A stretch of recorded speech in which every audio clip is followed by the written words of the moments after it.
โอเคเนาะสบายดีทุกคนเนาะมื้อนี้ก็มาอยู่กับแจ็คมินมื้อนี้คือเก่าเนาะมื้อนี้แจ็คจะมาเทรนงบหา USDT ให้ทุกคนในเบิ่งอีกเนาะ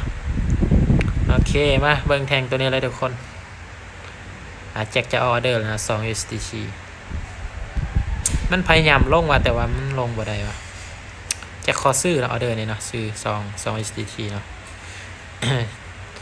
ว่ามันพยายามกดลงแต่ว่ามันกดลงบ่ได้แจ็คเลยว่าตัดสินใจกดซื้อนะออเดอร์นี่เนาะ เบิ่งว่าสิเป็นไปตามเอาวิเคราะห์ได้บ่แทงน้อยๆเสียแจ็คสังเกตมาเนี่ยมันลงทายวิขึ้นทายวิลงทายวิเนาะ เบิ่งมันสินิ่งเฮาได้บ่5 วิสุดท้ายเนาะ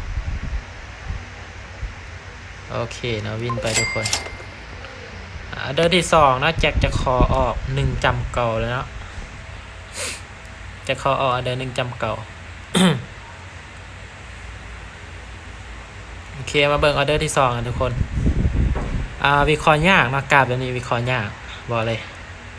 เพราะเป็นแท่งน้อยเนาะบ่สามารถตีราคามันได้เนาะโอเคแจ็คจะคอขายเนาะ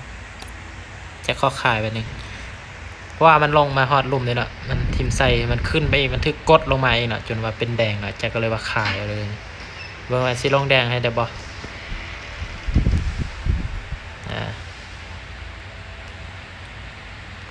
วิโอ้บ่นิ่งเลยกราฟ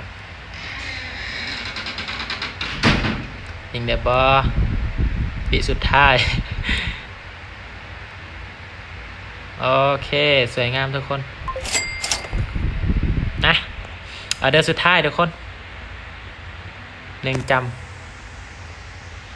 โอเคเดินสุดท้ายไม่น่าจะยุดเนาะ พอดีได้10 USDT เนาะถ้าว่าเดินนี่เขาวินไปเนาะพอกราฟแบบนี้แจ็ควิเคราะห์บ่ค่อยได้ปานใดเนาะจับจุดบ่ค่อยได้ปานใดเพราะว่าเป็นแท่งน้อยเนาะโอเคแจ็คขอขายเติมมานึงเนาะขายเติมไปเพราะว่ามันน่าจากว่ามีโอกาสจะปรับเทรนเนาะปรับเทรนลงมาหาราคา 19,950 เบิ่งมันสิลงได้บ่ตอนนี้ก็ลงเป็นแดงแล้วเนาะมาเบิ่งวิสุดท้ายเนาะวิสุดท้ายเพราะกราฟแบบนี้มันลงต้นวิแต่ว่ามันขึ้นท้ายวิเนาะบ่นอนจังได้5 วิโอเคทุกคนสวยงามเนาะ